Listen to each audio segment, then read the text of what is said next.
सर्दी में मरना तो नहीं ना, ये तो झेलना पड़ेगा। दिन भर का बंदा थका हो फिर सफ़र करना पड़ जाए तो बंदे को लगता है कि मौत आ गई है, मगर हमने सफ़र किया, हम झिझके नहीं, ना डरे, ना मरे, ना लड़े, ना भिड़े, ना डरे, ना टूटे।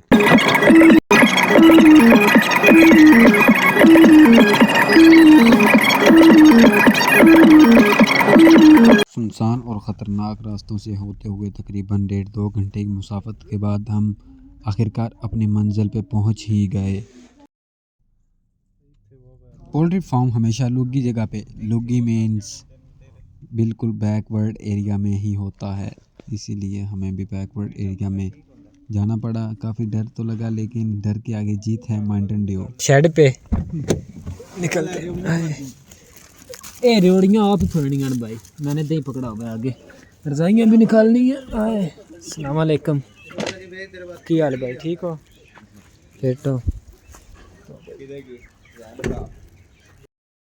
तू टुंडा है, सामान पकड़ा रहा है मुझे, चल निकल बाहर, निकल निकल यार। इतने सामान का करना क्या है?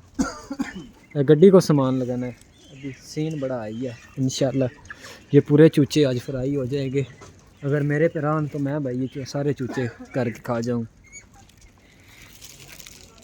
लीड में अपनी भूल को लीड ले ले, फ़ोन की बैटरी बड़ी ख़त्म हो रही है।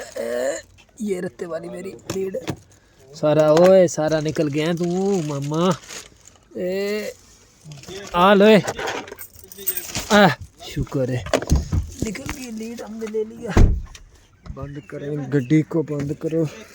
शेड पे आया तो हूँ लेकिन मुझे इनसे बच के रहना पड़ेगा, ये ना हो ये चूचों में मुझे भी साथ तोल दें और गाड़ी में डाल के मुझे भी ले जाए, बच के रहना पड़ेगा अपन को। तो ब्याहों पे तो हम चूज़ा ऐसे पाड़ते हैं ना, खाते हैं उसे अन्ने वाह, कोई पता नहीं होता। कोई भी हमारा प्रोग्राम होता है उस पर हम चूज़े को ऐसे दे मार 4.5 कर देते हैं, लेकिन चूज़े को पालने के लिए बड़े जतन किए जाते हैं। अभी मैं ये पोल्ट्री फार्म पे इनके हाउस पावर पे हूँ, ये देखें, ओए होए होए होए होए इतना बड़ा 1500 हॉर्स पावर का ये जनरेटर है।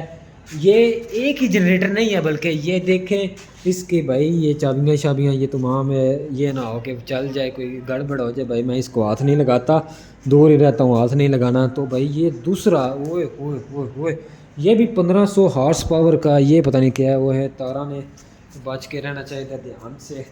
तो ये दूसरा हो गया भाई जी, तीसरा जनरेटर 1500 हॉर्स पावर का। ओए होए होए भाई जी देखें, बिजली सप्लाई की जाती है इन चूचों को। भैया ये बिजली खिलाते हैं कि फीड खिलाते हैं, पता नहीं क्या खिलाते हैं इन्हें।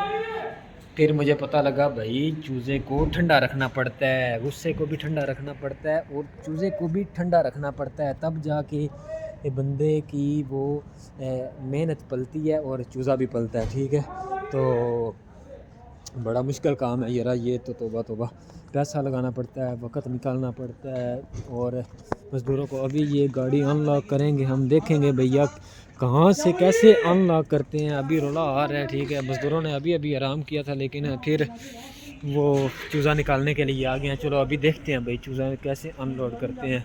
हाँ जी, ये बारी है बेसिकली, इस बारी से ये चूज़ा निकाल के अंदर फेंकेंगे। मैं फार्म का आदमी नहीं हूँ, मैं इधर ब्लॉग बना रहा हूँ। ओए अंदर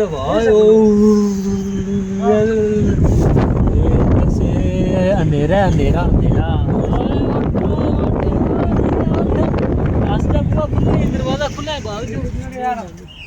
नहीं भागेगा भाई, इसमें हिम्मत नहीं है, चलने की भी नहीं हिम्मत, तो भागेगा कैसे?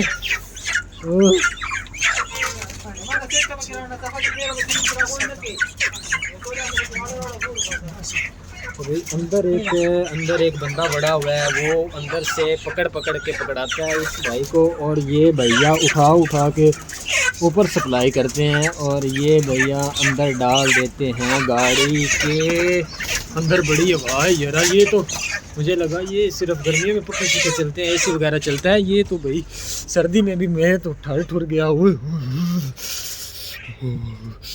मैं तो ठर गया यार। के अनुसार पता लगा है कि पठानों और शेड के मालिक के दरमियान मुआहदा तय हो चुका है, रेट उनका ख़त्म अपने में रेड की मुकमुका हो चुकी है और अब चूचा अनलोड नहीं होगा।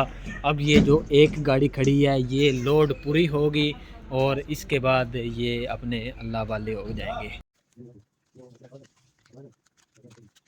पोल्ट्री फार्म के मुझे दूसरे रवायत व ज़वाबत का नहीं पता, कवायद व ज़वाबत का, लेकिन मुझे ये पता है कि जब चूचा शूचा निकल जाए तो उसके बाद चूचा फ्राई भी लाजमी करते हैं। तो अभी हम जाने वाले हैं चूचा फ्राई करने के लिए और ये हम आज ख़ुद सेल्फ शेफ़ सेल्फ कुकिंग करेंगे, आपको दिखाएंगे।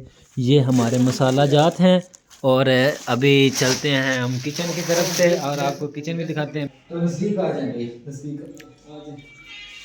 तो भाई खाने पे कोई कंप्रोमाइज़ नहीं, इसलिए हमने सोचा क्यों ना आज खुद पकाया जाए। इसलिए रात क्योंकि देर हो चुकी थी, लिहाजा अब बंदा भी हमें नहीं मिला कोई पकाने के लिए, तो हमने सोचा क्यों ना खुद ही पकाया जाए।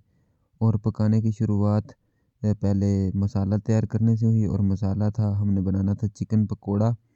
क्योंकि हमारे पास ग्रिल का निज़ाम नहीं था, इसलिए हमने सोचा क्यों ना आज मुर्गे को तल लिया जाए। इसलिए तलने से पहले हमने पहले मुर्गे को मसाला लगा के रखना था। उसमें हमने इस्तेमाल किया दही, उसमें डाली थोड़ा सा अदरक लहसुन पाउडर और ये पता नहीं कोई मसाले थे, मिर्चें थी।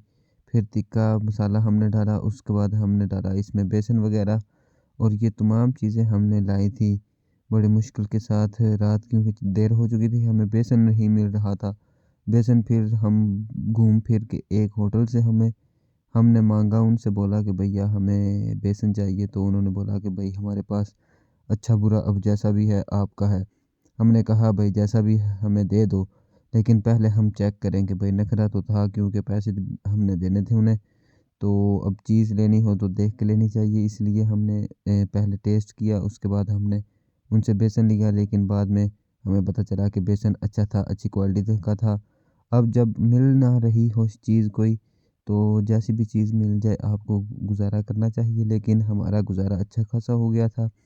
इसलिए हमने बेसन को लाकर गोश्त के साथ मल दिया। जब हमने सारे मसाले ऐड कर दिए, तब हमने सोचा क्यों ना सब्ज़ मिर्ची भी ऐड कर दी जाए। इसलिए हमने सब्ज़ मिर्ची ली और उसे धो धा कर दोरी में डालकर कूटा। जब मैं कूट रहा था तो अचानक एक मिर्ची का छिलका सा मेरी आँख में चला गया और मेरी आँख रत्ती लाल हो गई। अब मुझे काफ़ी तकलीफ़ हो रही थी, लेकिन बाद में पता चला ये तो ड्रामा ही था, क्योंकि ड्रामा करना पड़ता है भाई, दिखाना पड़ता है कि हम मेहनत कर रहे हैं और मेहनत से आपका खून पसीना निकलता है। और जब मिर्ची हमने कूट ली तो मिर्ची भी हमने उसमें अपने पेस्ट में डाल दी और उसके बाद हमने तमाम गोश्त वगैरह उसमें डालकर उसको मिक्स कर लिया।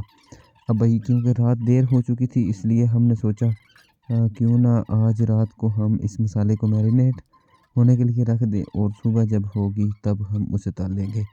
तो फिर हमें ऐसा ही करना पड़ा। रात को हमने मसाले को रख दिया, काफ़ी अच्छी तरह सुबह से मैरिनेशन हो गई और हमारा एक बड़ा ही मज़े का वो चिकन ब्रोस्ट बना।